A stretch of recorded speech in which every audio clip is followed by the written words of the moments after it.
त्यामुळे अखेर रुपाली चाकणकर या चौकशीच्या फेऱ्यात अडकलेल्या आहेत। रुपाली चाकणकर यांच्याकडून एसआयटीने अधिकाधिक गोष्टींची माहिती काढून घेण्याचा प्रयत्न केला। एवढंच नाही तर त्यांना पुन्हा सुद्धा चौकशीला बोलवलं जाऊ शकतं। पण आजच्या चौकशीतून नेमकं काय समोर आलं पाहूयात आमचा एक खास रिपोर्ट।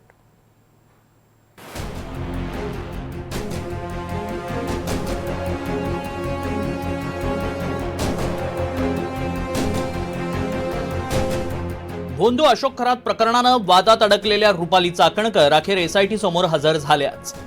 रुपाली चाकणकर आपल्या वकिलांसोबत चौकशीसाठी नाशकात पोहोचल्या। महिला आयोगाच्या अध्यक्ष म्हणून चाकणकरांनी पदाचा गैरवापर केल्याचा आरोप आहे। सोबतच अशोक खरातच्या शिवनिका संस्थेवर विश्वस्तपदी होत्या।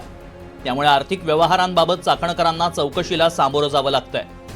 एसआयटी प्रमुख तेजस्वी सातपुते या रुपाली चाकणकर यांची चौकशी करतायत। दरम्यान या चौकशीसाठी पूर्ण सहकार्य करणार असल्याचं रुपाली चाकणकरांनी म्हटलंय। एसआयटीचा जो तपास सुरू आहे त्याच्या संदर्भात त्यांचे काही प्रश्न असतील तर त्या प्रश्नांना काही उत्तर त्यांना हवी असतील तर ते देण्यासाठी मी आज आलेली आहे आणि या तपासामध्ये पूर्णपणे माझं सहकार्य राहील। त्याच्यामुळे आता तपासाला सामोरं जात असताना जी मदत पोलिसांना असेल, इन्व्हेस्टिगेशन टीमला असेल, तपास अधिकाऱ्यांचे जे काही प्रश्न असतील त्याला निश्चितपणाने मी सहकार्य। अनेक प्रश्न आपल्या संदर्भात उपस्थित करण्यात आलेले होते। या सगळ्या प्रकरणामध्ये आपण या अशोक खरातला कुठेतरी पाठीशी घातलं होतं असं देखील काहींनी त्या ठिकाणी विधान केलेलं होतं। या अनुषंगाने नेमका तपास आज होणार आहेत का, आपण नेमका काय खुलासा करणार? मला असं वाटतं की अनेक शंका तुमच्या सगळ्यांच्या मनामध्ये आहेत। ज्यावेळेस हा तपास पूर्ण होईल या तपासामधूनच तुमच्या सगळ्या प्रश्नांची उत्तरं मिळणार।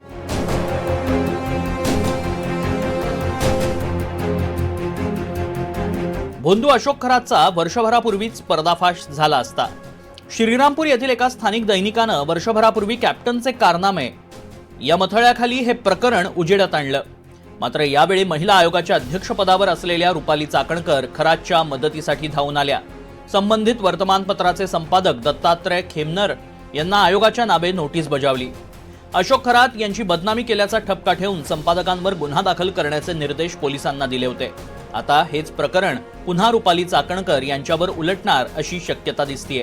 त्यावेळेस महिला आयोगाच्या ज्या तत्कालीन अध्यक्ष रुपाली चाकणकर यांनी मला फोन करणं, त्यांच्या पीएनी फोन करणं, माझं वृत्तपत्र बंद करण्यासाठी पोलीस अधीक्षकांना पत्र देणं, त्यानंतर मला स्वतःला पत्र पाठवणे, माझ्याकडून खुलासा घेणं, हे सर्व पुरावे मी स्वतः एसआयटीकडे चौकशीला हजर राहून त्या ठिकाणी माझा जबाब नोंदवला आहे।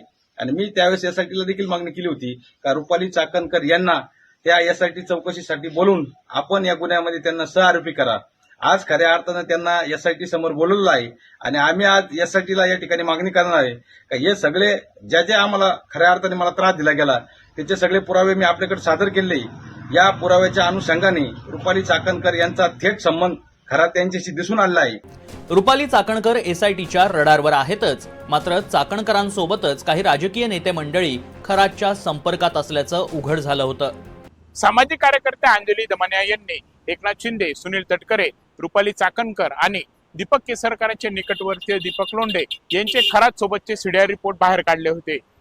अंजली दमानिया यांच्या हाती सीडीआर रिपोर्ट कसा लागला यावरून राजकीय गदारोळ तर झालाच, मात्र यामुळे राजकीय नेत्यांचे खरात सोबतचे संबंध देखील उजेडात आले होते।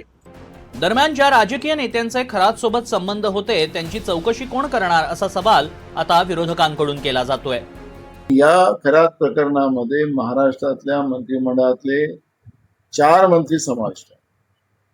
त्याची पत्र सुद्धा आम्ही आता मुख्यमंत्र्याला देणार आहोत त्याच्यात आणि या 4च्या मंत्र्यांना मंत्रिमंडळातून काढायची आम्ही मागणी करू। कारण की खरात प्रकरणात नुसता खरातच दोषी आहे असं नाही, त्याच्यामुळे महाराष्ट्रातल्या मंत्रिमंडळातले काही मंत्री त्याच्यामध्ये समाविष्ट आहेत। 4 मंत्र्यांची नावं आहेत, त्याच्यात त्यांचा सहभाग असेल तर नाना पटोलेंनी ते नावं मुख्यमंत्र्यांकडे द्यावीत किंवा जाहीर करावीत, निश्चित त्याची चौकशी केली जाईल। परंतु अंदाजपंचे ठोकताळ्यावर नावं सांगणं आणि प्रत्यक्षात गुन्ह्यात सहभाग असणं हा भाग वेगळा आहे। मग इतर चौकशी माझ्याकडे आलेली सगळी माहिती काय करणार? त्याच्यातल्या आलेल्या राजकारण्यांची माहिती मी जे मागच्या पत्रकार परिषदेत मांडलं होतं की हे सगळे राजकारणी, त्यांचे झालेले कॉल्स, हे असंख्य गोष्टी मी जेव्हा मांडल्या त्याची चौकशी कोण करणार? रुपाली चाकणकरची चौकशी कोण करणार? पुनर्वकला जाहीर करायला नाना पटोलेंना जाहीर करावी ना, आजच जाहीर करावी. माझा त्यांना निरोप सांगा की जाहीर करायला सांगितलं आहे. असं आहे, काहीतरी प्रसिद्धी मिळण्याकरता बोलायचं. राहिला रुपाली चाकणकरचा प्रश्न, त्यांना जर बोलवलं असेल तर पोलीस योग्य वेळी त्यांच्याबद्दलची भूमिका आपल्यासमोर मांडतील. अशोक खरात प्रकरणातून आता केवळ एक भोंदूबाबाचं जाळच नव्हे तर त्यामागचं राजकीय आणि आर्थिक नेटवर्कही समोर येऊ लागलंय. मात्र एसआयटी चौकशीतून समोर आलेलं सत्य सर्वसामान्य नागरिकांपर्यंत पोहोचणार की इतर चौकशांप्रमाणेच काळाच्या ओघात विरून जाणार हे पाहणं महत्त्वाचं ठरेल. राहुल वाघ, NDTV मराठी, नाशिक.